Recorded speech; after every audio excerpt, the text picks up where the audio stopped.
चित्रकूट धाम आपका हार्दिक स्वागत अभिनंदन वंदन करता है।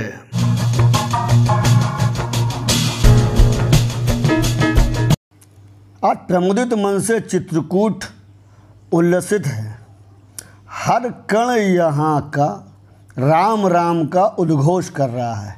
ऐसा लग रहा है कि यह मंगल वेला केवल अयोध्या नहीं बल्कि चित्रकूट में भी आई है। ऐसा इसलिए हम कह रहे हैं कि अयोध्या के राजकुमार राम को पहले मर्यादा पुरुषोत्तम बनाने का काम चित्रकूट ने किया और उससे बाद लगभग 600 साल पहले बाबा तुलसीदास ने उन्हें मर्यादा पुरुषोत्तम के स्वरूप से उठाकर परमात्मा पुरुषोत्तम श्री राम बना दिया। उन्होंने ऐसा इसलिए लिखा क्योंकि उन्हें एक नहीं बल्कि दो बार श्री हनुमान जी की कृपा से चित्रकूट में श्री राम जी के दर्शन हुए। आज मैं आपके सामने रहस्य की उन परतों को खोलने का काम करूंगा जो शायद ही आपके दिमाग में कभी आई हो।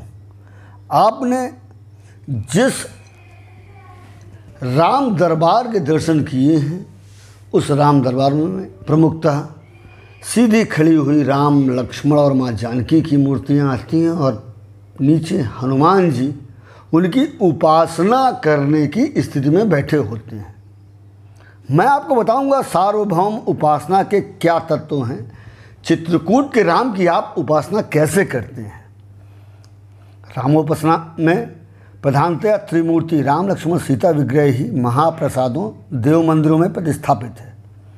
लीलानुसार ये उपासना न तो मिथिला की मानी जा सकती है और न ही अवध की। मिथिला में विवाह लीला संपादित होने से जिसका प्रभाव आज भी देखा जा सकता है, किंतु श्री अवध की या तो बाल लीला उपासना हो सकती है या राजाधिराज के रूप में। फिर राजाधिराज के सिंहासन की अभिषेक संगनी माँ तो सीता हैं, लक्ष्मण तो है ही नहीं। आध्यात्म रामायण को आप देखिए, रामम रत्नमय पीठे संसीतम संवेशयत। इसी प्रकार मानस कहता है, श्री सहित दिनकर वंश भूषण काम बहुवत छवि सोहि। राज्यारोहण के समय लक्ष्मण जी की उपस्थिति कुछ इस प्रकार थी। आनंद रामायण के अनुसार छत्रम तस्य जाग्रह प्रष्टम सस्था स लक्ष्मण। और एक जगह और आनंद रामायण में आता है, भरतादि अनुज विभीषणांगद हनुमान आदि समेत थे गहे छत्र चामर व्यंजन धनु असि चर्म शक्ति विराजते। फिर एक सेवाधर्मी पात्र लक्ष्मण को प्रभु के समकक्ष समानाधिकारी बनाकर बैठाना कहाँ तक न्यायोचित कहा जा सकता है। यह प्रश्न सहज विवेक को विचार हेतु विवश करता है। वेदांत या आध्यात्म समन्वित सिद्धांतों से श्री लक्ष्मण जी को जीवाचार्य मानकर ब्रह्म और माया के सानिध्यतया स्थापित माने तो सगुणोपासना में चारित्र प्रबलतया समीचीन न होगा, क्योंकि लीला चिंतन में वेदांत आध्यात्म या तर्कवाद की प्राथमिकता नहीं मानी जाती। तत्वतः समझने के लिए दोहावली का यह दोहा हमें समझना होगा। ज्ञान कहे अज्ञान बिनु तम बिनु कहे प्रकाश, निर्गुण कहे जो सगुण बिनु सो गुरु तुलसीदास। राम जन्मभूमि अयोध्या भव्य मंदिर निर्माण होने जा रहा है। चित्रकूट धाम में अपार खुशियां हैं और सारे साधु संत लोग यत्र तत्र संकीर्तन कर रहे हैं और पूजन भी कर रहे हैं और दिव्य सजावट भी चल रही है, भव्य दिव्य। तो ऐसे कार्यक्रम पूरे चित्रकूट धाम में चल रहे हैं। मुख्य रूप से कामदगिरी प्रमुख द्वार में भी भव्य दिव्य आयोजन चल ही रहा है। कीर्तन भी चल रहा है, अखंड मानस पाठ चल रहा है और लड्डू भी बन रहे हैं। लड्डू भी बांटे जाएंगे और उसी समय पूजन भी प्रारंभ होगा। जब अयोध्या में पूजन प्रारंभ होगा उसी समय चित्रकूट में भी कामतानाथ जी में पूजन चलेगा। ये अपार खुशी है और हर्ष उल्लास है। और शाम को भव्यता से हम लोग दीपोत्सव भी मनाएंगे, सारे चित्रकूट के साधु संत। जहाँ एक और साधु संतों के बीच श्री राम मंदिर निर्माण को लेकर भारी उत्साह है। वो लोग भजन पूजन कीर्तन करने के साथ मंदिरों को सजा रहे हैं। मंदिरों में भजनों के कार्यक्रम बहुत अच्छी तरह से हो रहे हैं। वहीं स्थानीय लोगों में भी श्री राम मंदिर को लेकर भारी उत्साह है। चित्रकूट में भगवान राम 11.5 साल रहे।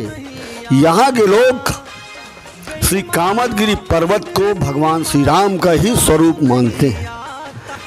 लोगों का मानना है, जैसा कि तुलसीदास जी ने बताया, कि राम जी ने यह कहा कि अब मैं चित्रकूट में कामदगिरी के स्वरूप में ही विद्यमान रहूंगा और आपकी सभी आकांक्षाओं की पूर्ति करूंगा, आपकी सभी समस्याओं का समाधान करूंगा। तो स्थानीय लोग यहाँ पर अपने निर्धारित ड्रेस कोड के साथ सुबह से आ रहे हैं और लगातार परिक्रमा लगा रहे हैं। जय श्री राम उनके माथे पर लिखा हुआ है और इसको लेकर लोगों में भारी उत्साह भी है। हम किसी की आस पे घात करते नहीं, हक किसी का लूटने की बात करते नहीं। आज हमने जो है ब्रह्म मुहूर्त में सब नगर नारियों को आदेश दिया गया है कि घर घर दीपक जलेगा, घर घर मिष्ठान बचेगा और राम जी की कृपा, जा पर कृपा राम की होई ता पर कृपा करें सब। हमारे प्रभु नारायण सबके ऊपर कृपा करेंगे। जन जन के लिए, जन जन के महत्व के लिए चित्रकूट मार्ग में आज भोजन ही बट रहा है। जय राम जय जय राम, श्री राम जय राम जय जय राम, श्री राम जय राम जय जय राम। मंदिर निर्माण को लेकर जितनी खुशियाँ श्री राम मंदिरों में है, उससे ज़्यादा खुशियाँ चित्रकूट के महाराजा धीराज स्वामी मदगजेंद्र नाथ मंदिर में भी हैं। यहाँ के संचालकों का कहना है कि श्री राम जब चित्रकूट आए तो उन्होंने इन्हीं महाशिव से, महारुद्र से चित्रकूट में रहने के लिए अनुमति ली और उन्होंने सहर्ष अनुमति प्रदान करी। यहाँ आरती, पूजा, भजन का क्रम लगातार चल रहा है और लोग तो लॉकडाउन और कोरोना के कारण नहीं हैं, लेकिन मंदिरों में जो पूजा अर्चना आरती का क्रम चल रहा है वह अपने आप में अद्वितीय है, अनुपम है, अलौकिक है। चित्रकूट के मर्यादित स्वरूप की बात करें तो विश्व में इकलौता स्थान चित्रकूट ही है जहां पे स्वामी मदगजेंद्र नाथ यानी महाशिव यहाँ पर महाराजा के रूप में प्रतिष्ठापित हैं। चित्रकूट आने पर लोगों को सर्वप्रथम मंदाकिनी नदी में स्नान करना चाहिए और फिर यहाँ के धार्मिक स्थलों व श्री कामदगिरी परिक्रमा की अनुमति महाशिव से लेनी चाहिए, तभी चित्रकूट में आने का फल भक्तों को वास्तविक रूप में मिलता है।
ये कामदगिरी प्राचीन द्वार की आरती का दृश्य है।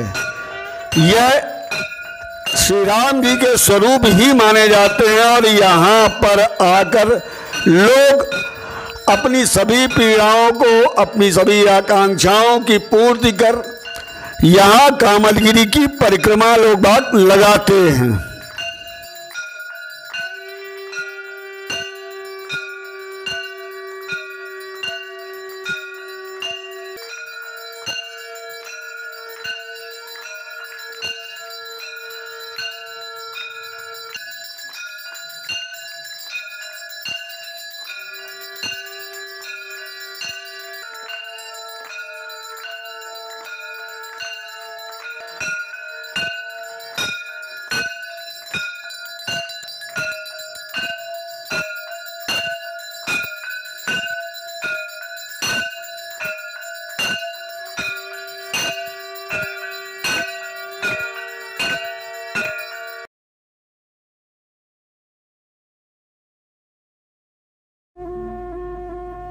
हे जननी जन्मभूमि, हे माता अयोध्या, आज मुझे तेरे चरणों में आने का सौभाग्य फिर से प्राप्त हुआ है। तेरा पुत्र राम तेरी पवित्र माटी को शत शत प्रणाम करता है। जननी जन्मभूमिश्च स्वर्गात्। आपको हमारी प्रस्तुति अच्छी लगी तो कृपया सब्सक्राइब करें, लाइक करें और